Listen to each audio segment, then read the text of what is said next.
여기 보시면 약자 표기가 돼 있죠. 그 성경 약자 표기가 돼 있는데 그 중에서 고갈 앱 찾으시면 됩니다. 그 앱이 바로 에베소서거든요. 에베소서 2장 1절에서 3절 말씀 보시겠습니다. 어디 있는지 잘 모르겠다 하시는 분은 손을 들어주시면 저희 팀이 가서 찾아드릴게요.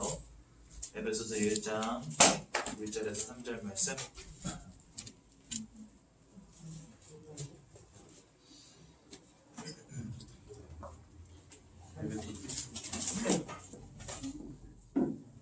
에베소서 2장 1절에서 3절 말씀.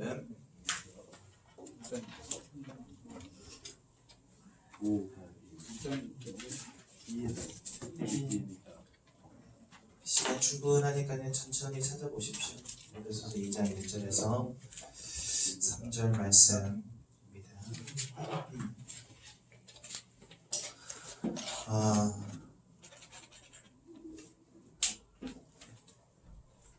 여기 앞쪽으로 오세요. 앞쪽으로. 선생님. 네, 앞에 자리가 비었으니까 앞쪽으로 오세요. 다 찾으셨나요? 다 찾으셨으면 우리 한번 한 목소리로 다 같이 봉독하도록 하겠습니다. 그래서 2장 1절에서 3절 말씀 한 목소리로 같이 보도록 하겠습니다. 시작. 그는 허물과 죄로 죽었던 너희를 살리셨도다. 그때 너희는 그 가운데서 행하여 이 세상 풍조를 따르고 공중의 권세 잡은 자를 따랐으니 곧 지금 불순종의 아들들 가운데서 역사하는 영이라. 전에는 우리도 다 그 가운데서 우리 육체의 욕심을 따라 지내며 육체와 마음에 원하는 것을 하여 다른 이들과 같이 본질상 진노의 자녀이었더니. 네. 오늘은 이제 제3과 불신자 상태의 6가지에 대한 말씀을 같이 나눌 건데요. 굉장히 중요한 말씀입니다. 그래서 집중해서 잘 들으셔야 되고요. 우리 이 불신자 상태 6가지를 이해하기 위해서 여러분들이 먼저 이해해야 될 것이 있습니다. 특히나 지난 주간에는 고난 주간이었고 이번 주는 부활 주간이거든요. 그래서 지난주에 이제 왜 주님이 고난당하시고 죽임당하셔야만 했는가에 대한 말씀을 살짝 드렸죠. 왜 주님은 굳이 고난을 택하시고 죽음을 택하셨을까요? 이거 여러분 되게 궁금하지 않으십니까? 여러분 예수님이 십자가에 못 박혀 돌아가실 때 예수님을 십자가에 못 박았던 병사들이 말합니다. 뭐라고 말하냐면 너가 정녕 하나님의 아들이거든 지금 그 십자가에서 내려와라. 너가 진짜 하나님 아들이면 한번 너 자신을 구원해봐라 이렇게 말합니다. 근데 주님은 끝까지 죽음을 택하셨어요. 그렇죠? 왜 그러셔야만 했을까요? 이게 중요한 거 아니겠습니까? 주님이 그 길을 택하여야만 했던 이유가 중요하지 않겠습니까? 주님이 고난당하고 죽음 당하시지 않으면 안 되는 문제가 우리에게 와 있는 거죠.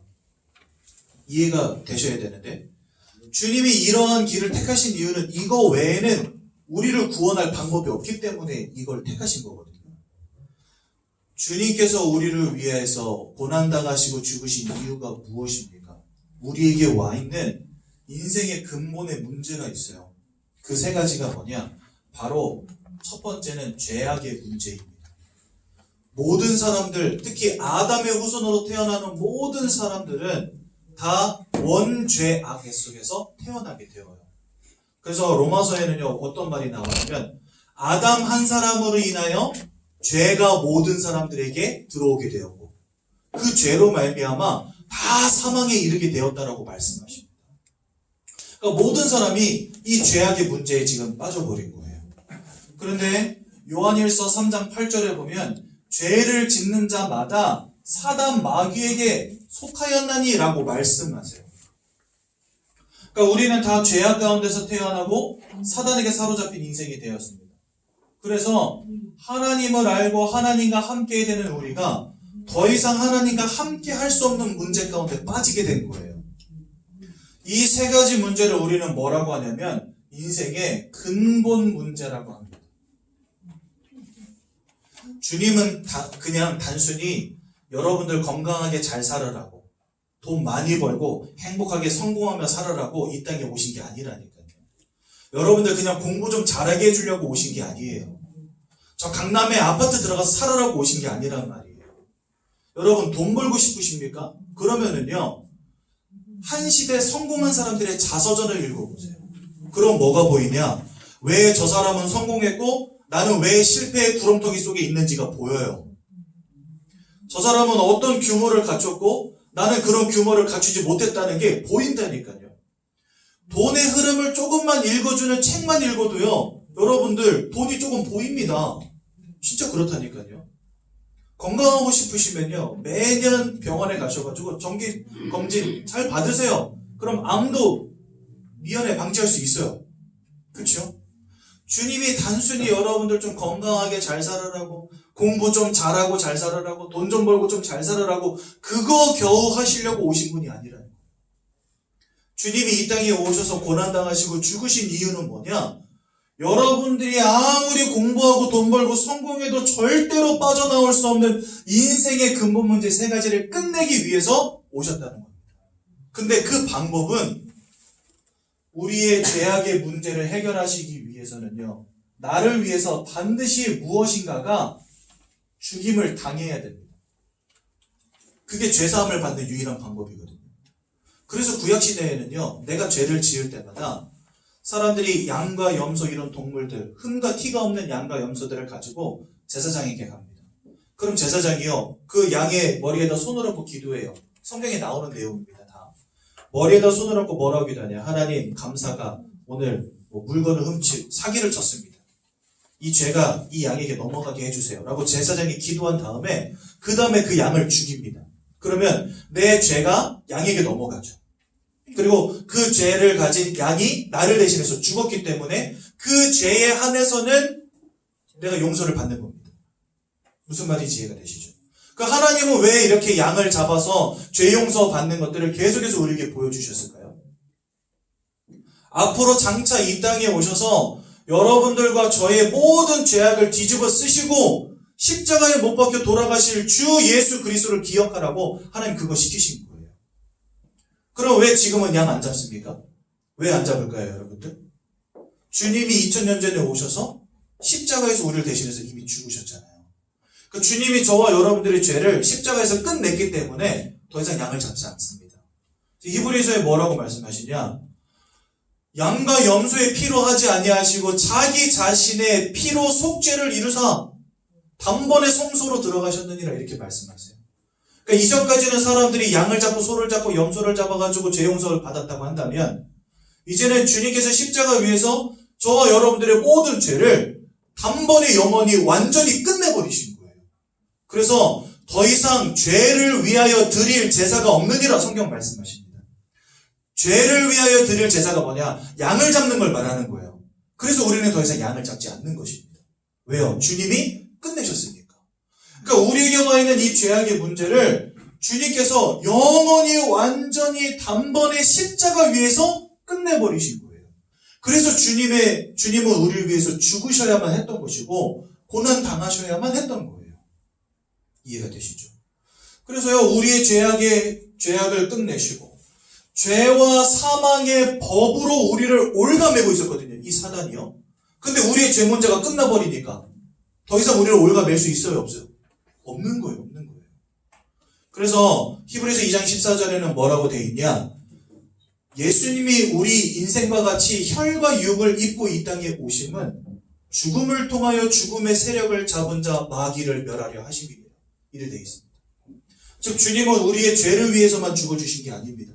그 죄와 사망의 권세로 여러분들의 인생을 다 사로잡고 있었던 사단의 이 권세가 머리가 완전히 깨어져 버린 거예요. 언제요? 주님이 십자가에서 고난당하시고 죽으십니다. 그것으로 끝이 아니죠. 히브리서 10장에 보니까 자기 몸의 고난을 통해서 난 모든 상처들이 하나님께로 나아갈 새롭고 산 길이 되었다 말씀하세요. 그래서 주님이 육체 가운데 우리가 하나님께로 나아갈 길을 여셨다고 성경 말씀하시고, 그러니까 주님은 우리를 위해서 고난 당하셔야만 했고 죽임 당하셔야만 했습니다. 왜요? 그러지 않고서는 해결되어지지 않는 인생의 문제가 여러분들에게 와 있었기 때문에. 그래서요, 주님의 고난과 죽음은 의미 있는 것입니다. 세상 사람들은 실패했다 말합니다. 뭐 하나님의 아들이 십자가에서 저렇게 저주받아 죽어 이렇게 말합니다. 하지만 그게 여러분들을 살리는 유일한 방법이었다니까요. 그러니 주님의 고난과 주님의 죽으심이 얼마나 의미 있고 감사한 일이냐는 말이죠. 오늘은요, 부활입니다. 여러분, 여러분들도 들어서 아시겠지만 예수님은 동정녀, 남자를 알지 못하는 처녀의 몸에 성령으로 잉태돼서 태어난 유일한 인간이거든요. 여러분, 이런 말을 들으시면 불신자들은 뭐라고 말하냐면, 아이고 정신 나간 것들, 어떻게 사람이 성령으로 잉태돼서 태어나냐 이렇게 말합니다. 그리고 일각에서 뭐라고 말하냐면, 저거 다 예수님 신격화하기 위해서 지어낸 소리들이야 이렇게 말합니다. 부활도 그거랑 동일한 선상에서 보거든요, 사람들이요. 어떻게 사람이 죽었다가 다시 살아나냐는 거죠.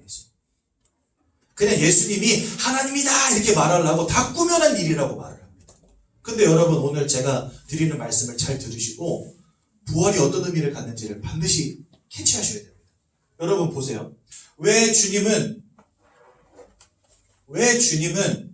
동정녀 마리아를 통해서 성령으로 잉태되어서 태어나셔야만 할까요? 이게 중요한 겁니다. 왜 꼭 그래야만 할까요? 이게 중요한 거예요. 주님이 이러한 모양으로 이 땅에 오셔야만 하는 이유, 다른 건 아닙니다. 우리를 위해서 죽어주셔야 되는데요. 죄를 가진 몸으로 이 땅에 오시면은요, 그 죽음이 의미가 없어요. 나를 위해서 죽어주실 그분은 죄와 상관이 없는 분이어야만 해요. 죄 없는 몸으로 오셔서 죄 있는 우리를 위해서 죽어주셨기 때문에 주님의 죽음이 의미가 있는 것입니다. 그런데 창세기 3장 이후로 남자와 여자가 만나서 태어나는 모든 아이들은 다 누구의 자손이냐? 아담의 후손들입니다. 그치요? 원죄를 범했던 아담의 후손으로 태어나서 남자와 여자가 만나 가정을 이루고 그 속에서 태어나는 모든 아이들은 다 아담의 후손이요, 또한 원죄 가운데 태어나는 거예요. 그러니까 여러분들은 태어날 때부터 원죄를 가진 죄인으로 태어난 겁니다. 처음부터. 그러니까 주님이 이렇게 세상 사람들이 아이를 낳는 유일한 방법이잖아요, 이게. 그렇죠? 이러한 방법으로 주님이 오신다면 주님 또한 원죄를 벗어날 수가 없는 거예요. 그래서 주님이 죄가 없는 몸으로 이 땅에 오시려면 아담과 상관이 없는 육체로 오셔야 돼요. 그래서 하나님이 남자를 모르는 처녀의 몸에다가 성령으로 아이를 잉태시켜 버리신 거예요. 예수님을 신격화하기 위해서 만든 내용이 아니라 그런 모양으로 오지 않으시면 주님은 구원자가 되실 수가 없다니까요. 그러니까 이거는 필수적으로 이렇게 오셔야만 하는 겁니다. 그래서 여기 이렇게 오는 모든 아이들은 아담의 후손이고 남자의 후손이죠. 아담이 남자니까. 그래서 창세기 3장 15절에 뭐라고 말씀하시냐면 이런 남자의 후손이 아닌 여자의 후손이 오실 것이다 이렇게 말씀하신 겁니다. 그 창세기 3장 15절에 보면 여러분 여자의 후손이란 말이 나와요. 이게 무슨 말이냐면 아담과 상관이 없는 몸으로, 죄 없는 몸으로 오신다는 거예요. 누가? 예수님이에요. 이거 굉장히 중요한 말이기 때문에 서론이지만 길게 하는 겁니다. 그래서 여러분들 집중해서 잘 들어주세요. 그러니까 예수님은 동정녀의 몸에 반드시 성령으로 잉태돼서 오셔야만 해요. 그래야지만 우리를 구원하실 구원자가 되실 수 있는 거예요. 이해가 되시죠? 그리고 반드시 우리를 위해서 죄 없는 몸으로 오셔서 고난당하고 죽임 당하셔야만 합니다. 교회를 조금 다녀보신 분들은요, 예수님이 요단강에서 세례 요한을 통해서 세례 받으신 걸 아실 거예요. 그 여러분 한번 생각해 보세요. 예수님이 어느 날 갑자기 여러분들 앞에 나타났어요. 근데 여러분들 앞에 나타나더니 예수님이 나 세례 주라 이렇게 말한다 생각해 보세요. 아니 예수님까지 갈 것도 없이 제가 목사잖아요. 근데 갑자기 어느 날 성도님 한번 딱 붙잡고 저 세례 좀 주세요 이러면은 여러분 어떻게 느끼시겠어요? 목사님 왜 그러세요? 목사님이 나를 세례를 줘야지 내가 어떻게 목사님을 세례를 줘요? 이렇게 말씀하시겠죠. 세례 요한도 마찬가지였어요. 하나님의 아들 예수님이 와가지고 자기한테 세례를 달래. 그 여러분 얼마나 당황스럽습니까? 그러니까 세례 요한이 그러지 마시옵소서. 주님이 나한테 주셔야지 무슨 말입니까? 이렇게 말하거든요. 그때 주님이 뭐라고 하시는지 아세요? 아니다 그게 옳으니라 이렇게 말하세요. 너가 나에게 세례 주는 게 옳으니라 이렇게 말씀하세요. 그리고 그 자리에서 세례를 받으십니다. 직접. 왜 예수님이 세례를 받으셨을까요? 근데 아까 제가 말씀드렸죠. 양과 염소를 가지고 제사장에게 갈 때 제사장이 그 양의 머리에다 손을 얹고 기도한다 그랬잖아요. 예수님이 세례 요한의 손을 통해서 그 머리에 손을 얹고 세례를 베푸는 그 순간에 어떤 일이 벌어졌냐? 저와 여러분들의 모든 죄악이 예수님께 담당된 겁니다. 그 순간. 그래서요, 예수님이 세례받고 올라오시는데 갑자기 뜬금없이 하늘에서 소리가 있어요. 어떤 소리가 있습니까? 이는 내 사랑하는 아들이요 내 사랑하는 자라. 왜 하나님이 너무 기쁘셔가지고 예수님이 세례 받으실 때 그렇게 기뻐하셨을까요? 드디어 오매불만 기다리던 그 순간이 온 거예요. 어떤 순간? 여러분들과 저의 죄악이 예수께 담당되어서 이제는 주님이 십자가에 죽기만 하면 여러분들과 저를 위한 구원이 완성되는 순간이 시작이 돼요. 그러니까 하나님은 아들을 아끼지 아니하시고 여러분들에게 보내시고 그 주님을 죽이심으로 우리를 살리셨는데 그 구원의 첫 시작이 드디어 이루어진 거예요. 언제요? 세례 요한이 세례를 베풀 때. 그러니까 하늘에서 기뻐하고 즐거워하는 음성이 나온 겁니다. 그 여러분 아시겠어요? 죄 없는 몸으로 오셔서 여러분들의 모든 죄악을 온팡 뒤집어 쓰시고 고난당하시고 죽임당하신 거예요. 그러면서 이제 세 번째입니다. 반드시 부활이라는 것이 이루어져야 됩니다. 왜 그럴까요? 돌아가셨다는 건 뭘 의미하죠? 사망했다는 거잖아요. 부활하지 못한다면 결국 주님도 사망을 이길 권세가 없다는 게 돼버려요.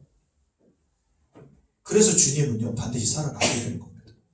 사단을 이기시고 사망을 이기셨다는 증거로 부활하셔야만 하는 거예요. 이해가 되시죠? 그러니까 이 부활은 주님을 신격화하기 위해서 만들어낸 소설 같은 이야기가 아니라는 거예요. 부활하시지 않았다면 그 주님은 구원자가 될 수 없는 겁니다. 부활하지 않은 주님은요 우리가 믿을 필요가 없어요. 그런 주님은요 필요가 없어요. 나를 구원할 능력이 없는 거예요. 왜요? 사단을 이길 능력이 없다는 것이고 사망을 이길 능력이 없다는 거예요. 그래서 부활하지 않는 주님은 필요 없어요. 나를 위하여 죽어주시지 않는 구원자는 나의 구원자가 될 수 없는 거예요. 죄 없는 몸으로 오시지 않은 구원자는 나의 구원자가 될 수 없는 거예요. 여러분 이 땅에 수없이 많은 사람들이 내가 예수다 하나님이다 하지 않습니까? 그 사람들이 절대로 예수일 리가 없고 하나님일 리가 없고 구원자일 리가 없는 이유가 뭐냐? 우리를 구원할 유일한 방법이 뭔지도 모르고 우리에게 와 있는 인생의 문제가 뭔지도 모르고 주님이라면 당연히 고난받고 죽임당하시고 부활하셔야 된다는 사실도 몰라요. 죽었다가 다시 살아난 내가 하나님이다 말한 사람 가운데 죽었다가 다시 살아난 사람도 없거니와 제가 여러분 아주 큰 단체 신천지라고 하는 단체 있죠. 거기 교주가 누굽니까? 이만희 씨 아닙니까? 이 사람이 젊었을 때 강조했던 교리가 뭐냐? 신인합일 영생불사였습니다. 그게 뭐냐? 예수의 영이 지금 나와 함께함으로 나는 영원히 죽지 않는 몸이 됐다. 이거를 늘 말했었어요. 여러분 두고 보십시오. 이만희 씨가 죽는지 안 죽는지 두고 보십시오. 저는 반드시 죽는 자에 제 전 인생을 걸겠습니다. 여러분들은 어디 거시겠어요? 그리고 돌아가신 이후에 죽어도 살아나지 않는다에 제 인생을 걸겠습니다. 만약에 이만희 씨가 살아났다. 그럼 저 그냥 뭐 죽겠습니다. 퀵하고 죽겠습니다. 절대 그럴 수가 없어요. 하나님이 아니기 때문에. 근데 이제 이 사람도 본인이 알잖아요. 늙어가지고 허리 아프고 이제 뼈마디가 쑤셔오고 머리가 희끗희끗해지고 죽을 날이 얼마 안 남았다는 걸 본인이 알잖아요. 말 바꿨어요 요즘에. 뭐라고 바꿨는지 아세요? 새로운 교리가 나온 것도 아니야. 야, 나는 안 죽는 게 확실한데 그래도 하나님이 오래 보면 가야지. 이렇게 말을 바꿨어요. 진짜 옆에만 있으면 뒤통수한테 때려주고 싶어. 말도 안 되는 거짓말 하고 있는 사람들이 막 따라가요. 왜 그럴까요 여러분? 그게 바로 사단의 역사예요. 귀신의 역사이기 때문에. 여러분 만약에 주님이 부활하셔서 이 땅에 나타나셨는데 모든 사람이 다 주님을 믿게 될까요? 안 믿게 됩니다. 주님이 살아 돌아오셔도요 안 믿어요. 안 믿을 놈들은 안 믿어요. 왜냐하면 믿음은 하나님의 은혜이기 때문에. 그래서요 부활은 내가 논리적으로 따져서 믿어주는 게 아니고 하나님의 은혜가 임할 때 믿어지는 거예요. 그렇죠? 반대로 말하면 이게 왜 그렇게 가능하냐? 믿음이라고 하는 것은 영적인 역사 속에서 가능한 것이기 때문에 그렇습니다. 그럼 사람들이 저 이단 사이비에 빠져가지고 그것을 막 쫓아가는 이유가 뭐라고 생각하세요? 그들의 교리를 들어보면 막 말도 안 되는 소리 하고 있거든요. 근데 그거 왜 막 따라가는지 아십니까? 그래요. 귀신과 사단의 역사 속에서 그 영혼이 사로잡혀 버린 거예요. 그러니까 죽을 똥 살 똥 따라가는 겁니다. 안타깝죠. 그래서 여러분 올바른 복음을 아시고 내가 왜 주님의 고난과 죽으심과 부활하심 이 축복 가운데로 들어가야 되는지를 오늘 바로 깨달아 알으시고 이 복음의 깊은 비밀을 깨닫는 귀한 날 되시면 참 좋겠습니다. 근데 사실 제가 지금 벌써 25분이 지나버렸는데 여러분 오늘 너무 중요한 날이니까 제가 이제 주님이 사망의 권세를 꺾고 부활하셨음을 여러분들에게 좀 전달하고자 하는데 그 중에서 여러분들이 이해하셔야 될 게 있습니다. 뭐냐면 바로 인생에 임하여 있는 세 가지 사망입니다. 이거를 좀 여러분들에게 설명드리고 다음으로 넘어갈게요. 이게 무슨 말이냐면 첫 번째로 인생은요 영적 사망이 임하였어요. 그리고 두 번째는 육적 사망입니다. 그리고 세 번째는 영원한 사망의 고통입니다. 이 세 가지 사망은요 언제 나타나게 됐냐면 창세기 3장 이후로, 즉 아담과 하와가 선악과를 따먹은 이후로 생겨난 세 가지 사망이에요. 이거는 그냥 들으시면 돼요. 적으실 필요도 없고 뭔지만 이해하시면 됩니다. 먼저 영적 사망은 뭐냐? 하나님의 형상대로 창조되어서 하나님과 함께할 때 행복한 존재로 하나님이 만드셨거든요. 그런데 창세기 3장에 하나님 따먹지 말라 선악과를 따먹는 결과로 모든 사람들이 하나님을 잃어버린 상태가 되어버렸어요. 그리고 사단 마귀에게 사로잡힌 상태가 되었어요. 그게 어디 나오냐? 로마서 3장 23절에 보니까 모든 사람이 죄를 범하였고 그것 때문에 하나님의 영광에 이르지 못하는 상태, 즉 하나님을 떠나버린 상태가 되었으며, 그때부터 요한복음 8장 44절 너희는 너희 아비 마귀에게서 났으니 마귀에게 속한 자가 되었다라고 말씀하십니다. 그러니까 하나님을 잃어버리고 사단 마귀에게 사로잡히는 영적 사망 가운데 다 빠져버린 거예요. 지금 여러분들 태어날 때부터 이 영적 사망 가운데 있는 겁니다. 그래서 오늘 에베소서 2장 1절에 뭐라고 되어 있습니까? 그는 허물과 죄로 죽었던 너희를 살리셨도다. 그러니까 여러분들 지금 죽어 있는 거예요. 허물과 죄 때문에. 이게 바로 뭐냐? 첫 번째 사망, 영적 사망입니다. 그럼 육적 사망은 뭘까요? 창세기 3장 24절에 보면 이런 말씀이 나와요. 아담과 하와를 에덴 동산에서 쫓아냅니다. 그러면서 하나님이 뭘 명령하시냐면 생명나무 실과로 가는 그 길에다가 불칼 2개를 두셔요. 그러면 이전에는 불칼이 없었다는 거 아니에요. 생명나무 실과로 가는 길에. 하나님이 세우신 나무가 2개가 있는데 첫 번째는 뭐냐면 바로 선악과. 두 번째는 뭐냐면 생명나무. 그래서 선악과는 따먹지 말고 항상 바라보라 하셨을 것이고, 그 외에 선악과를 제외한 모든 동산의 나무의 실과는 너희가 먹어도 된다라고 하셨어요. 그 말은 생명나무 실과를 먹었다는 거예요, 안 먹었다는 거예요? 먹었다는 거예요. 그러니까 창세기 3장 문제 이후로 에덴 동산에서 쫓겨나기 전에는 생명나무 실과를 아담과 하와가 먹었다는 거예요. 그렇죠? 그런데 하나님이 이 선악과를 따먹는 날엔 너희가 정령 죽으리라 하셨잖아요. 그래서 정령 죽어버렸어요. 영적으로. 사단에게 사로잡히게 되었고, 두 번째로 뭐가 임하게 되냐? 육적인 사망이 임하게 되는 겁니다. 생명나무 실과를 더 이상 먹지 못하게 된 거예요. 그러니까 저는 생각해봐요. 만약에 원죄 문제가 없었다면 이 생명나무 실과를 먹으면서 진짜 몸이 죽지 않는 몸으로 영원히 살지 않았을까? 이런 생각을 해봅니다. 그러니까 여러분, 이러한 육적인 사망이 임하게 된 것입니다. 그래서 히브리서 9장 27절에 뭐라고 말씀하시냐? 사람이 한 번 죽는 것은 정하신 것이요, 이렇게 되어 있습니다. 그러니까 창세기 3장 이후에 사람들은요 드디어 육신의 죽음을 맞게 된 것입니다.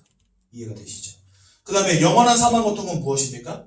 누가복음 16장 19절에서 31절에 보니까 부자와 나사로 이야기가 나오죠. 예수를 알지 못하는 부자는 지옥 불구덩이 속으로 던져져서 거기서 영원히 고통받게 되는 겁니다. 하나님을 알지 못하는 사람들은요, 최후 심판 이후에 영원한 불지옥 형벌 가운데로 던져지는 거거든요. 거기에서 영원한 사망 고통을 맛보는 겁니다. 즉 창세기 3장 이후에 이 세 가지 사망이 모든 사람들에게 임하여 버렸어요. 그래서 주님은요 부활하심으로 이 영적 사망을 끝내신 겁니다. 우리를 하나님의 자녀로 삼아주셨거든요. 요한복음 1장 12절. 우리를 하나님의 자녀로 바꿔주심으로 영적 사망에서 해방되게 하시고, 그렇죠? 그 다음에 부활의 주님의 그 부활에 동참하는 인생으로 바꿔주십니다.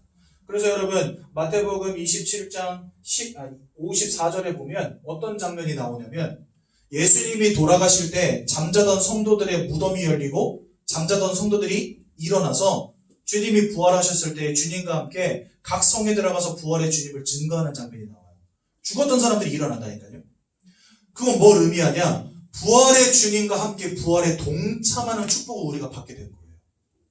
육신은 다 죽어서 멸망할 수밖에 없는데 우리는요 부활의 주님과 함께 다시 부활하게 됩니다.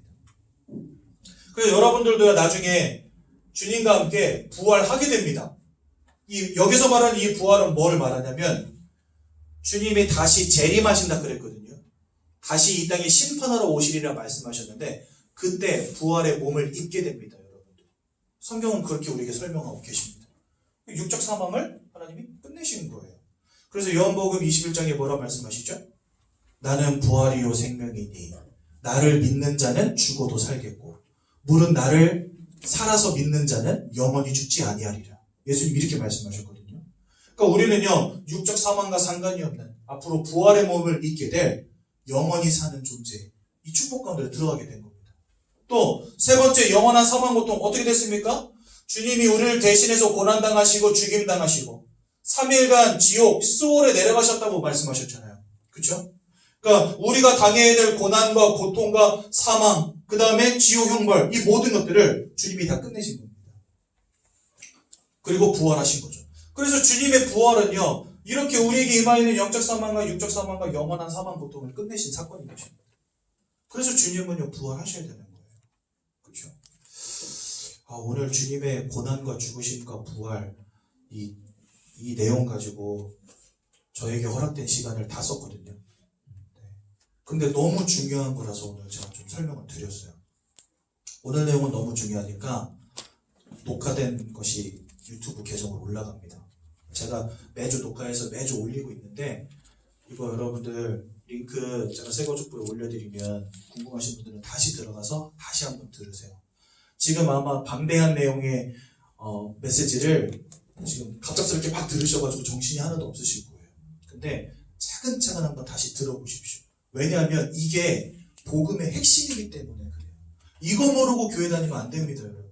이거 모르고 교회 다니면 어떻게 되냐? 하나님 공부 좀 잘하게 해주시고 우리 자식들 좀 잘 살게 해주시고 건강하게 해주시고 이런 신앙생활을 하는 거예요. 또 하나님의 소원과 하나님이 원하시는 뜻과 상관이 없이 그저 내가 원하는 신앙생활을 또 시작하는 거예요.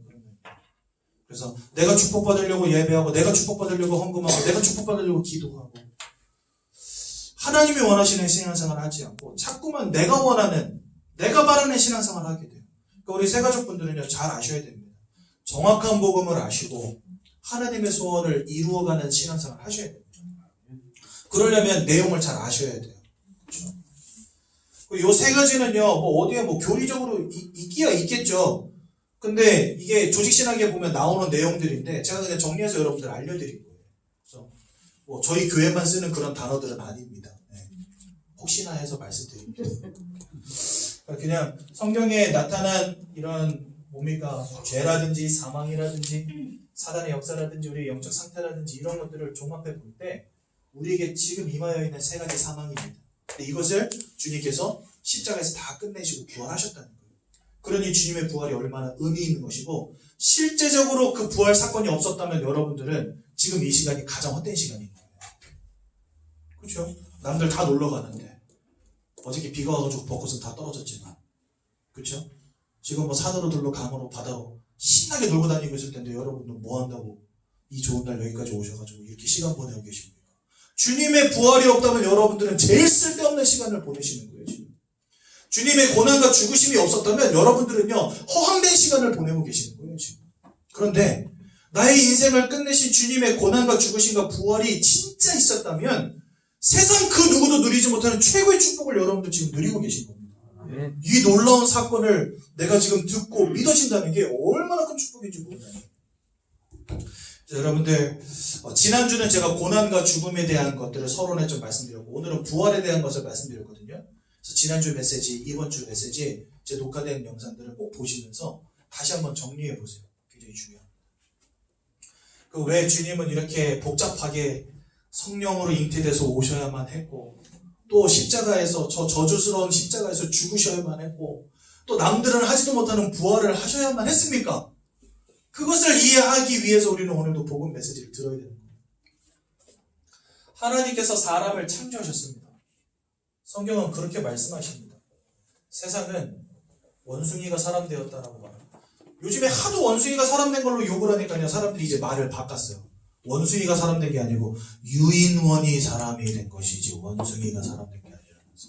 하여간 말 바꾸기 선수들입니다. 하나님의 형상대로 사람을 창조하셨다라고 말씀하셔요. 그래서 사람은요. 하나님을 닮았다는 거예요. 하나님의 모양, 하나님의 기질, 하나님의 성품, 하나님의 모든 것들을 우리가 닮은 존재라는 겁니다. 그래서 하나님은 영이시기 때문에 우리는 영적인 행위를 하는 존재가 되었어요. 다른 동물들, 어떤 피조물들 가운데도 영적인 행위를 하는 동물은 없습니다, 이 땅에.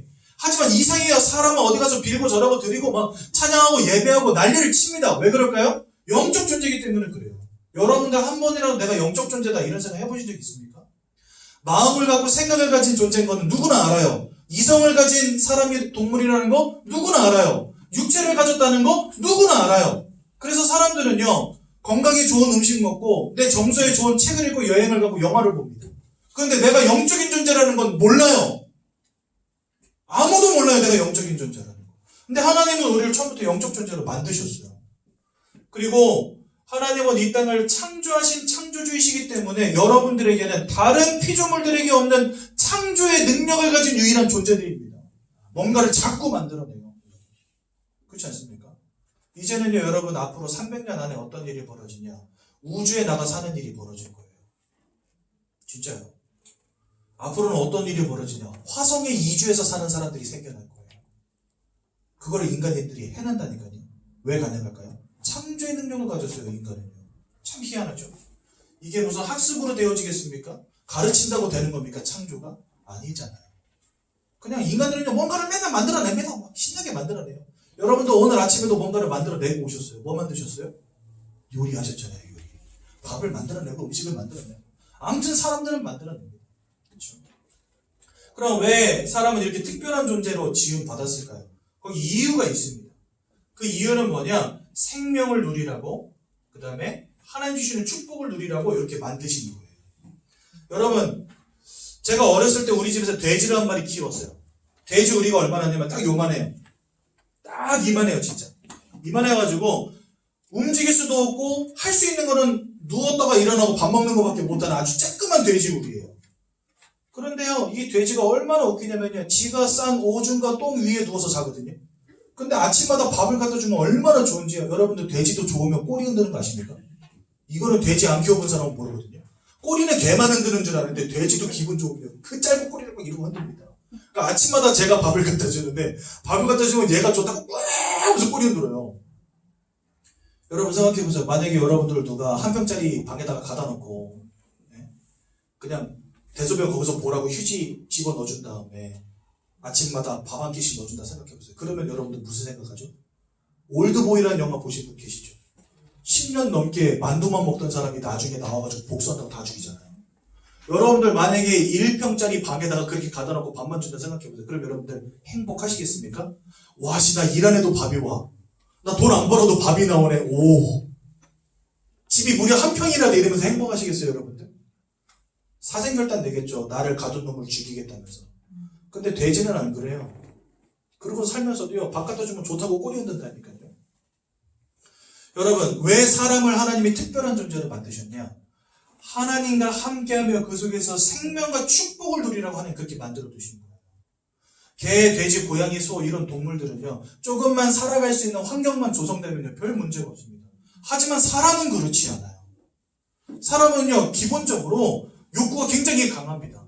그 모든 것들 다 채우려면요, 끝이 없어요. 돈을 아무리 많이 쟁여놔도 또 벌고 싶은 게 사람이에요. 하나님 안에서 만족하고 하나님 주신 축복을 누리지 않으면요 절대로 만족할 수 없는 존재가 바로 사람이에요.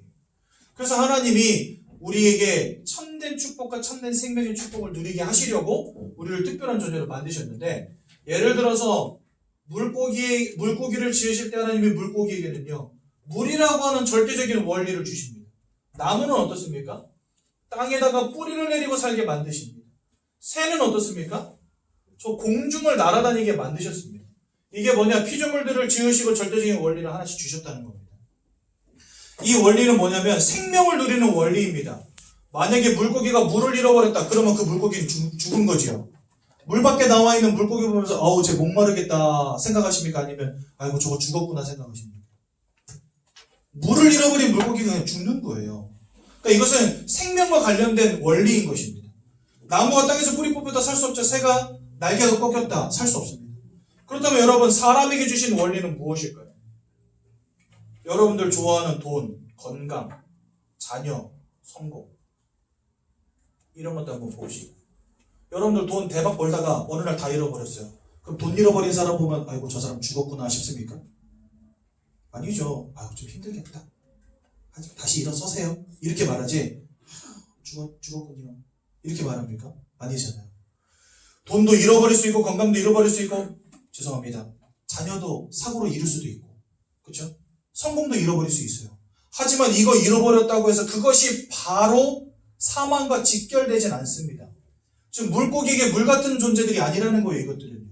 있으면 감사하고 편하고 좋을 것이지만 없다고 해서 못 살아갈 건 아니라는 거예요. 즉 절대적인 원리가 아니라는 거죠. 그래서 성경은 우리에게 뭐라고 말씀하시냐? 하나님과 함께 할 때만 행복하며 축복을 누리며 살 수 있는 존재로 만드셨대요. 내가 아무리 기분 나빠도 어쩔 수가 없습니다. 하나님 처음부터 그렇게 만드셨기 때문에. 그래서 하나님을 알고 하나님과 함께하는 존재가 되라고 우리를 하나님의 형상을 닮은 영적인 존재로 만드신 겁니다. 그래서 여러분들이 영적인 존재인 거예요. 그냥 영적인 존재가 아니고 하나님을 알고 하나님과 함께하는 축복을 누리는 영적인 존재로 하나님 만드신 겁니다. 이렇게 축복 가운데 창조되어진 우리가 어느 날 이 모든 축복들을 잃어버리는 문제를 맞닥뜨리게 됩니다. 그게 바로 뭐냐? 하나님을 대적하여 타락한 존재 사단이 첫사람 아담과 하와를 속여서 하나님이 따먹지 말란 선악과를 따먹는 원죄를 짓게 만들고, 그 결과로 다 하나님을 떠나는 문제 가운데 빠지게 만들어버려요. 하나님과 함께 되는데 이 하나님을 잃어버리는 문제 가운데 빠져버려요. 그래서 우리 이걸 뭐라고 하느냐? 근본적인 문제라고 합니다. 여러분들 인생에 와 있는 문제가 경제 문제가 진짜 문제가 아니고 자녀 문제가 진짜 문제가 아니고 건강 문제가 진짜 문제가 아니라는 거예요. 그런 문제들보다 앞서 있는 가장 중대한 문제가 있다는 거예요. 그리고 그런 문제가 여러분들에게 올 수밖에 없었던 근본적인 원인이 있었다는 거예요. 사람들은 이것을 알지 못하니까 예수 믿을 이유가 없는 거예요. 이걸 알지 못하니까 야이씨 공부 열심히 해서 돈 벌고 성공하면 돼 라고 가르치는 거예요. 여러분들 지금까지 일평생 공부하고 열심히 일하고 돈 벌고 행복하려고 지금까지 달려오셨잖아요. 행복하십니까? 진짜 여러분 행복하세요? 만족하십니까? 세상이 말하는 거 열심히 쫓아오셨는데 그 속에 진짜 답이 있던가요? 세상은 막 화려하고 막 발전하고 막 어마어마하고 막 멋있는 것 같고 막 진짜 막 닮고 싶고 부럽고 저게 다 내 거 됐으면 좋겠는데, 나의 인생은요 자꾸만 구렁텅이 속으로 덜덜덜덜 원치 않는 문제가 계속되고 남에게 말을 못할 그런 문제들이 계속해서 다가오고, 어느 날부터가 마음이 무너지고 생각이 무너지고, 약을 먹지 않으면 잠을 자지 못하는, 술을 마시지 않으면 하루를 버티지 못하고, 뭔가 보이기 시작하고 들리기 시작하고 악몽에 시달리고 가위에 눌리고 환청이 들리고. 여러분 제가 예전에 한번 태국에 갔는데 태국에 한 큰 절에 갔어요. 저하고 어떤 목사님하고 이렇게 둘이 나란히 서가지고 이렇게 가고 있는데, 여기서 어떤 사람이 이렇게 서가지고 막 이쪽을 보고서, 저는 이렇게 둘은 이렇게 보니까 이 사람 옆모습을 보고 갈 거 아니에요. 저쪽을 보고서 막 좋다고 하하하하 막 이러면서 막 대화를 하는 거예요. 그래서 친구랑 같이 와가지고 담소를 나누나 보다 하고 갔죠. 지나가면서 보는데 아무도 없어요. 허공에도 대고 웃으면서 대화하고 있어요. 여러분 이런 사람들이 꽉 찼습니다. 지금 세상에. 사람은 영적 존재이기 때문에 영적인 문제라는 게 옵니다. 여러분 마음과 생각을 가졌기 때문에 마음과 생각이 무너지는 문제가 오듯이 육신을 가졌기 때문에 질병의 문제가 오듯이 영적 존재이기 때문에 영적 문제가 온다니까요. 근데 이 문제는요, 내가 돈을 번다고 좋은 학력을 갖추고 있다고 해서 막아지는 게 아니잖아요. 하나님을 떠나버린 문제가 인생에 다 와 있는데 이거 모른 채 사람들은 열심히 살아가는데 완전히 혈안이 돼 있대요. 돈 하면서 살아간다니까요. 그 돈이 여러분들의 인생의 행복을 보장해 줍니까? 진짜 그렇습니까? 아니잖아요. 인생에 진짜 임하여 있는 문제를 알지 못한다면, 그 문제를 해결하신 예수를 만나지 못한다면 우리는요, 참된 행복과 참된 축복을 찾을 수가 없는 거예요. 내가 아무리 강남에다가 빌딩을 10채 가지고 있다 한들 그것이 여러분들의 죽음을 막겠습니까? 그것이 여러분들을 구원하겠습니까?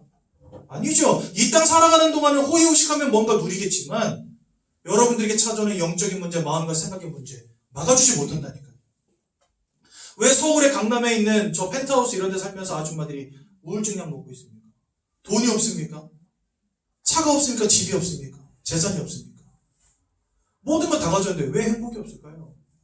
사람이 영적 존재라는 걸 모르는 거예요. 아무리 명품을 입고 아무리 귀금속을 차고 아무리 막 BMW 이런 걸 끌고 다닌다 한들 그 영혼이 사단에게 사로잡혔는데 어떻게 행복합니까? 그래서 이 근본 문제를 이해하지 못하면 인생의 참된 해답, 인생의 참된 행복을 찾을 수가 없는 거예요. 여기서 모든 문제가 다 시작된 겁니다, 여러분. 그게 오늘 여기 본문 내용에 나옵니다. 불신자 상태 6가지. 여기에 다 빠진 겁니다. 한번 쭉 볼까요? 먼저로 마귀의 자녀, 즉 마귀의 지배 아래 놓인 인생이 된 거예요. 내가 내 인생 내가 살아가는 줄 알았는데 여러분들의 인생을 쥐고 흔드는 존재가 있는 거예요. 영적인 존재. 그래서 여러분들 그거 아십니까? 한문으로 10대와 20대, 30대, 40대, 50대 이렇게 말할 때 40대를 뭐라고 하냐? 불혹이라고 합니다. 불혹이 뭔지 아세요? 흔들리지 않는다는 거예요. 그래서요, 뭔가 40대까지는 사람들이 막 뭐든 할 수 있어! 하면서 막 달려가요. 힘들어도 막 죽을 것 같아도 나는 할 거야! 하면서 막 달려가요. 그러다가 50대 되면은 뭐로 바뀌는지 아십니까? 지천명으로 바뀌어요. 그 지천명이 뭐예요? 하늘의 뜻을 안다는 거예요. 하늘의 뜻을 안다는 거예요. 그 말은요, 좋게 해석하면은 뭔가를 깨우쳤다 이렇게 볼 수도 있지만 조금 심각하게 고민하면서 말해보자면 40대까지 흔들림이 없이 뭐 열심히 달려왔는데 아무리 달려와도 인생이 안 된다는 걸 드디어 깨닫는 거예요. 내 인생 열심히 살아왔는데 야, 이거 내 힘으로 내 노력만으로 안 되는 게 있구나를 깨닫는 게 50대라는 거예요. 즉 운명이라는 게 사주팔자라는 게 있구나라고 인정할 수밖에 없는 나이가 50대라는 거예요. 왜? 열심히 달려왔는데 이룬 건 없고 사랑으로 키웠는데 자녀들 다 엇나가고 있고 열심히 일구었는데 한순간에 다 잃어버리고 야, 하늘의 뜻이 있구나 라는 걸 안다는 거예요. 마귀의 지배 아래 놓였다니까요. 내가 왜 안 되는 문제가 오는지, 왜 인생이 무너지는지 알지 못한 채 사람들이 그게 하늘의 뜻이라고 여긴다는 거예요. 근데 성경은 뭐라 말씀하시냐? 본질상 진노의 자녀로 살아가면서 마귀의 권세에 사로잡힌 인생이 되었다고 말씀하십니다. 언제부터요? 이 문제가 터진 이후부터. 두 번째로, 그러니까 요한복음 8장 44절에 뭐라고 나오냐면 너희 아비의 원하는 대로 너희도 행하고자 하느니라 이렇게 되어 있습니다. 그래서요, 곳곳에다가 우상을 세워놓고 섬기게 만듭니다. 가서 절하게 만들고 기도하게 만들고 드리게 만들고. 그러니까 정신과 마음이 무너집니다. 그 여러분들 사람들이요, 날, 몇 자리, 방향, 궁합 이런 거 엄청 신경 쓰거든요. 누가 시키지도 않았는데도 가서 점치고 부적 갖다 쓰고 이렇게 합니다. 또 뭔가 심각한 문제 있으면 굿도 하고. 여러분들 IMF 터졌을 때 반대급부로 부자가 된 사람들이 있어요. 누군지 아십니까? IMF 때 다 어려워가지고 다 돈 잃어버리고 막 그 정년퇴직 명예퇴직 당하고 막 이래가지고 사람들 많이 쫓겨났잖아요, 회사에서. 그때 진짜 돈 많이 번 사람들이 있어요. 누군지 아세요? 굿당 사장님. 제가 굿당 사장님을 만났는데 이분이 IMF 때 평생 먹을 돈을 다 벌었대요. 사람들이 퇴직하면서 받은 돈들을 싸들고 뭐 해야지 돈 버는지 와서 물어본대요. 그것 때문에 굿하고 그것 때문에 이제 어디입니까? 정왕동 쪽에 보면은 그 군자봉 그 밑에 보면은 굿당들 많이 있거든요. 거기 사장님 돈 진짜 많이 벌었다 그러시더라고요. 그 지금도 여전히 많이 갖고 계신 거니까 지금 다 잃어버렸대. 평생 먹을 돈 다 벌었는데. 아무튼 그렇답니다. 그래가지고 사람들에는 막 귀신 들린 사람들 말을 듣고 막 구술하고 점을 치고 부적을 붙이고 막 이렇게 합니다. 그게 바로 마귀의 종노릇 하며 살아가는 거예요.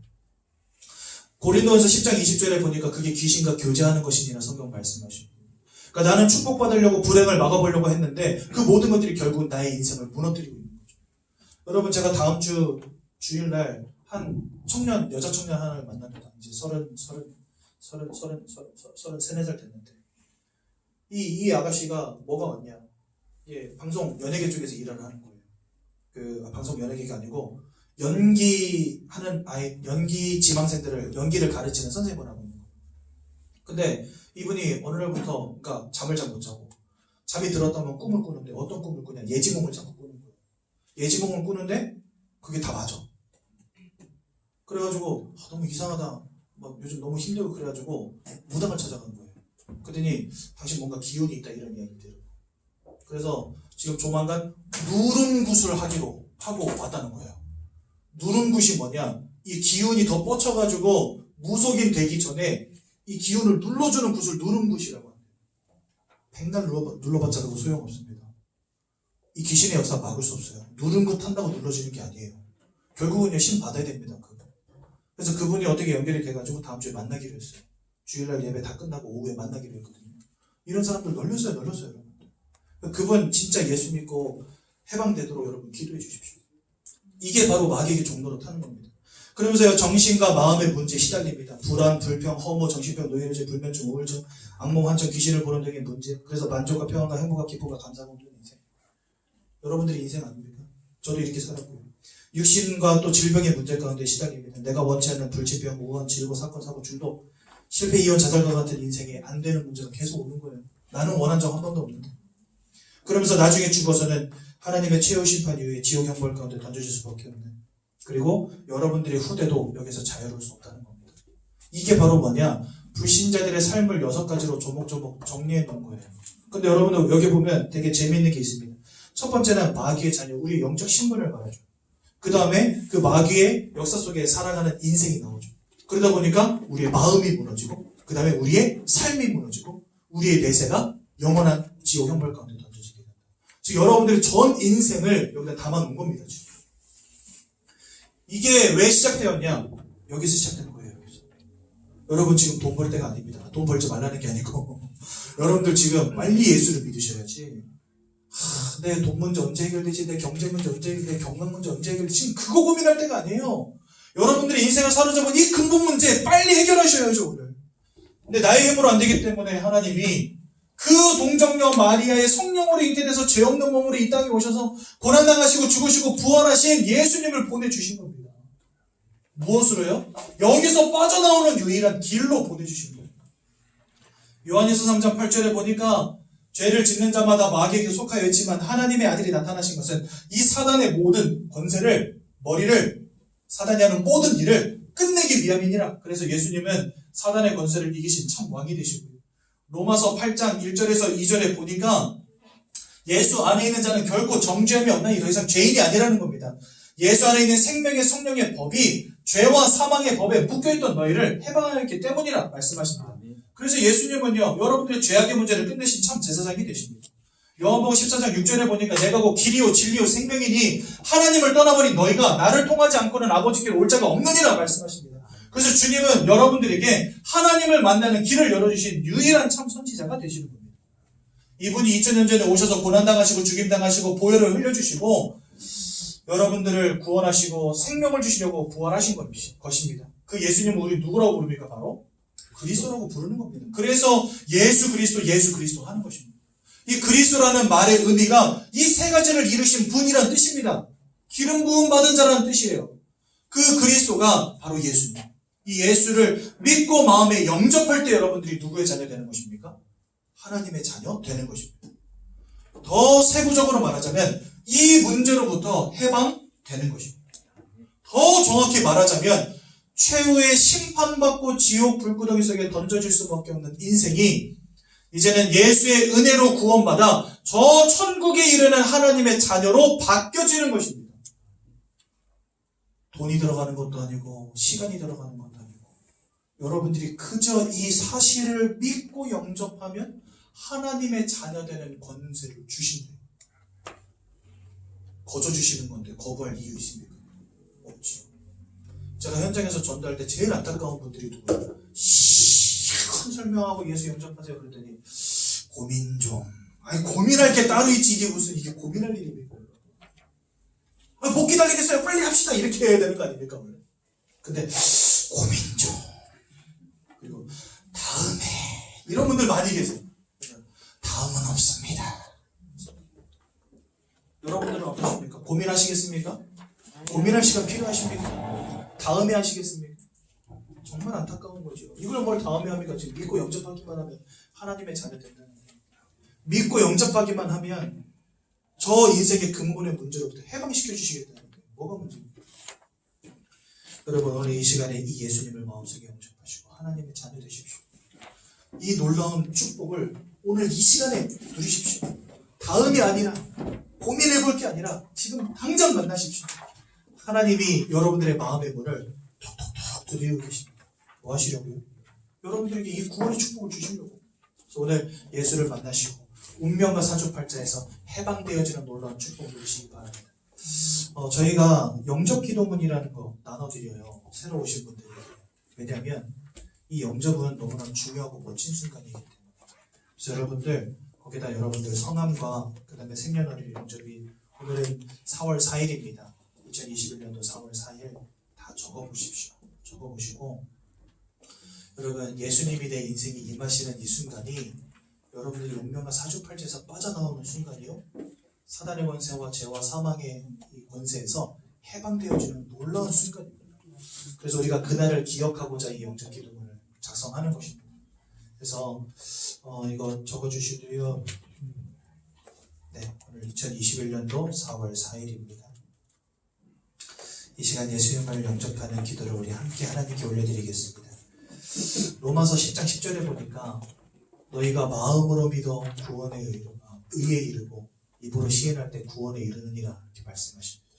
그래서 여러분들 마음으로 이 사실을 다 믿으십시오. 그렇구나. 예수님이 나를 위해 죽으셨구나. 예수님이 나를 위해 부활하셨구나. 그래서 예수를 믿는 것이 내가 구원받는 유일한 방법이구나. 이 사실을 믿으시고 오늘 저와 함께 그 예수님을 고백하고 내 인생 가운데 주인으로 모셔드리는 것입니다. 그래서 여러분들 예수님을 만나시고 구원받는 귀한 날 되십시오. 두 손을 모으시고 두 눈을 감으시고 제가 먼저 기도할 때 저의 기도를 따라서 함께 기도하심으로 예수님을 만나는 귀한 날 되시기 바랍니다. 하나님 아버지, 저는 죄인입니다. 하나님 아버지, 저는 죄인입니다. 저는 지금까지 하나님이 살아계신 것을 알지 못하고 저는 지금까지 하나님이 살아계신 것을 알지 못하고 하나님을 떠나 우상 숭배하며 살아왔습니다. 하나님을 떠나 우상 숭배하며 살아왔습니다. 내가 왜 고통당하는지, 내가 왜 고통당하는지, 왜 원치 않는 문제가 따르는지 왜 원치 않는 문제가 따르는지 알지 못한 채 살아왔습니다. 알지 못한 채 살아왔습니다. 이 모든 문제가 이 모든 문제가 원죄로 인해 하나님을 떠나서 문제로 인하여 하나님을 떠나서 운명과 사주팔자에 사로잡힌 결과임을 운명과 결과임을 깨닫게 되었습니다. 깨닫게 되었습니다. 이런 저를 위하여 이런 저를 위하여 이 땅에 그리스도로 오신 예수님께서 이 땅에 그리스도로 오신 예수님으로 인해서 저를 위하여 죽으시고